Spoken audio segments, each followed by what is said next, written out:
இன்றைக்கி மத்தியானத்துக்கு மாதவா ஹோட்டல்லேருந்து special meals தான் ஆர்டர் பண்ணியிருந்தேன். 260 ருபீஸ் வருதுங்க. நார்மல் மீல்ஸ் வந்து 260க்கு மேலே வருது.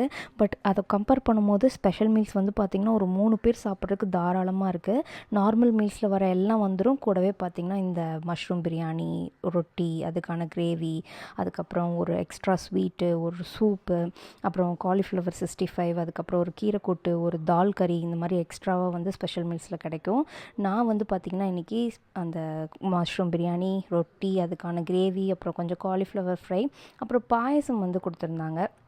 நான் வந்து லென்டேஸு ஸ்வீட் வந்து எடுக்கிறதில்ல அப்படிங்கிறதுனால பாயசம் வந்து சாப்பிடல. கேசரியும் வச்சுருந்தாங்க, அதுவும் நான் எடுத்துக்கல. சரி, அப்புறமா வேணும்னா கொஞ்சம் ஒயிட் ரைஸு, மோர் இல்லை ரசம் வச்சு சாப்பிட்டுக்கலாம் அப்படின்னு சொல்லிட்டு இதுதான் இன்றைக்கி என்னோடய லஞ்சு. பிடிச்சிருந்தது அப்படின்னா லைக் பண்ணிடுங்க. நீங்களும் பொள்ளாச்சியில் இருந்தீங்கன்னா மாதவா ரெஸ்டாரண்ட்டில் இந்த ஸ்பெஷல் மீல்ஸ் ட்ரை பண்ணி பாருங்கள். ரொம்ப ஒர்த் ஃபார் த மணின்னு சொல்லுவேங்க. அப்புறம் நம்ம சேனலை இது வரைக்கும் சப்ஸ்கிரைப் பண்ணி சப்போர்ட் பண்ண உங்கள் எல்லாத்துக்கும் ரொம்ப நன்றிங்க. இன்னும் யாராவது சப்ஸ்கிரைப் பண்ணலன்னா பண்ணிடுங்க.